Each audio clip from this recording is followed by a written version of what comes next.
Brian's position is that there's a separation of standard in society. So his claim, which is actually true, we have an awful lot of data and polling to support this, that women view promiscuity in men very differently than how women view promiscuity in the same light, right? So essentially we view it in a different way. Women don't seem to punish men for being promiscuous nearly as much as men tend to punish women for being promiscuous. So it's an is claim rather than an ought claim. Brian's never said that men should be promiscuous. Gotcha. Rather, he just says they're not punished for being promiscuous like women are. Gotcha. Well, that's good. That's good to clarify. I think that maybe I've been confused before. I'm not in favor of male promiscuity. Just I do think there are some differences between men and women. So, yeah. Yeah, Okay, well, gotcha. I mean, and you would agree, right? There's tons of women, for instance, who if a man is still a virgin when they're 25 or 30, might actually see that as a red flag, like there's something wrong with him. Whereas men tend to value chastity in women even into their 30s. They seem to value that quite a bit more. You know what I'm saying? Does that make sense to you? Absolutely. I definitely, I see what you're saying. But I think it should be that both value chastity, if we could put a should on it. Yeah, sure, should, yes. But is, so as Brian's running the dating podcast, he's looking at what is true. So what we're all talking about for the most part is what is going on, and then we kind of make prescriptions based on that. Yeah. And But what, yeah, go ahead, I'm sorry. No, you're good. Like they definitely, that is the way it is, but I think that it should change. Like in the modern dating landscape, it is that way, but it should change. I think that if we could change the way that is viewed, we're going to change a lot about how people go about dating generally right now. But what do you do about the fact that women see it as a red flag if men do not have sexual partners before them? They think of it as being, what's wrong with you that other women don't desire you? It seems to be a difference in distinction in standard. How exactly would you fix that? I'm not sure. I don't come from that worldview. So it's hard for me to say that. Like my husband waited for me, and I'm so grateful for that. And it was, Did you wait for him? I made a mistake in my teenage years, and it wasn't, it had a lot of shame put on me. But moving forward, I wanted to make that better, and I wanted to be honest with him and tell him, even though we both come from the same worldview, I want to be honest with you and tell you that I made this mistake, which actually opened a lot of doors for us to be really honest about the way that our culture has affected each of us individually, and then moving forward in our relationship, we were able to patch that up and really work toward a more God-honoring relationship. But I don't think that sure. I mean, I understand what you're saying. Yeah. I'm just saying that your worldview is probably more akin to my worldview. I understand that. But if we're looking at a descriptor for what is true in modernity, inside of modern society, you'd have to agree that Brian is kind of correct in this assessment that women seem to value what is considered the promiscuous omega chad, or the guy who gets a ton of women, seems to be desired by just as many women, where the opposite is not true. The woman who sleeps with a lot of men tends to be vilified by what are considered these high-quality men, right? Yeah, and I feel like maybe it's misplaced ideas of like leadership in a relationship. Like I feel like maybe women value leadership, and then obviously in the bedroom as well, they value leadership rather than and I think that's somewhat misplaced because of this. So experience is important to me, whereas it should be, rewire that. It should be leadership is really important to me. But how do you map the ought of women should punish men for the promiscuity when they clearly don't seem to think of it as a value? They seem to think that the more desired a man is, the more attracted they are to said man. That seems to almost be intuitive. It's kind of strange in a way. I don't know exactly how you fix that. What do you think you should do to fix it for the ought? I think the only way that you can actually fix that worldview is if you change your moral compass. Because if you So religion. Yeah, I really believe that religion is the only way to fix that. Yeah.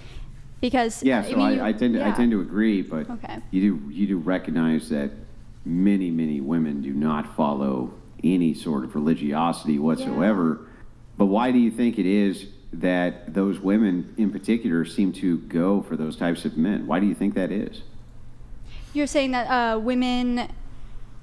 You're saying Like, that they don't give a shit. They don't care. So if a guy has, I bagged 100 chicks, they don't see that the same way that men see it. When a woman says, I bagged 100 dudes, men go, oh, God, that's disgusting, right? But women don't seem to see it the same way. Yeah, I definitely think that that's an issue. I think that maybe they think, and we're fed these thoughts like, oh, don't even look for someone who's a virgin because you're not gonna find it. So don't look. Or they say like, oh, Do you think that so many of these women's claiming that you're an incel, what they do is they say, if you have not had sex before X age, you're an incel.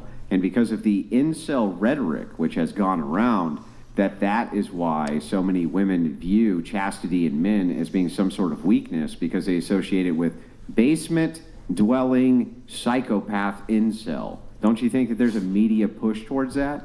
Yeah, a media push? Yeah. Oh, you hit the nail on the head. I definitely think there's a media push toward it, and I think that's an issue, and it definitely needs to change. Is it even bad to be an incel?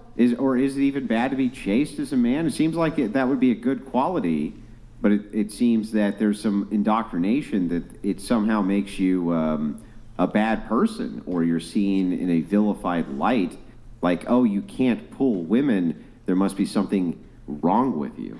Yeah, I mean, I think that I've heard the term incel like maybe once or twice, and I think I've only heard like my husband explain to me really what it is when someone would call someone that.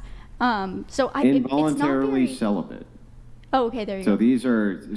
What happens is this kind of great conflation. So an involuntarily celibate man is a person who's trying to attract female attention but cannot. Oh, I think that would be. But there are men who choose to become chaste, who they just choose not to. And there's this great conflation that happens where they are put in the category of being involuntarily celibate rather than voluntarily celibate. I think that's where there's a huge disconnect.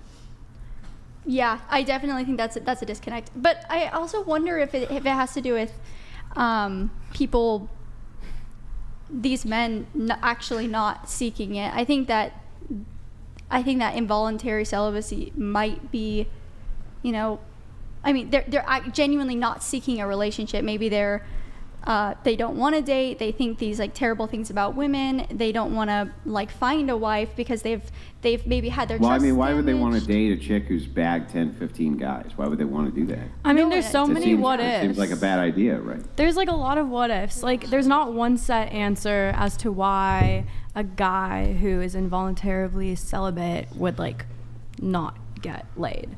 Like, there's just so many reasons as to why. Same thing for a woman. Just so many. Yeah, for somebody who's actually involuntarily celibate. But what I'm saying is that there's a conflation which happens, that men who voluntarily choose chastity are vilified as being incels when they actually are not incels. They are choosing this, but they're put in that category because they won't engage in the promiscuity of society. Yeah, it's like the negative connotation to what should be is like this man has been chaste and saving himself for marriage. That's the positive connotation, and the negative would be like, oh, he's an incel. But right. it shouldn't be that way, because it should be. It shouldn't. But why do you think that there's such a push from feminists to label men as being incels if they choose chastity? A great example. There's a regular on this show, Mason, right? This guy, he looks like a Greek statue, this dude, right? Chiseled out of stone. And he is chaste, he's still a virgin, right? Brilliant engineer, very, very, very sharp guy, but he refuses to compromise on his moral values when it comes to his chastity. I think that is something which should be celebrated, Yeah. but instead it's vilified. And he is called an incel by multiple women only because he refuses to engage with promiscuity. And yet when I talk to him, he says, men don't really say that to me. It's just women. Women are the ones who say that to me. That's bizarre to me. Why do you think that is? The movement towards sexual sexual liberation in like the 70s. It's like that's the only thing that I could say would actually be that, because that's when women decided we can have sex and we can do whatever we want. Well, is it that, or is it that there's women who are promiscuous and they don't like the fact that it's held up as a mirror to them by chaste men who say, I'm not going to engage in that, and they do everything they can to compromise their moral integrity? Yeah, no, absolutely. But I think it does go back to like feminism and then the sexual liberation in that era, because that's when it like all began, and it definitely needs to change. I don't know if we're going to be able to have that kind of a religious revolution. I would definitely go for it. Let me move Brian things. looks like he's moving on, so.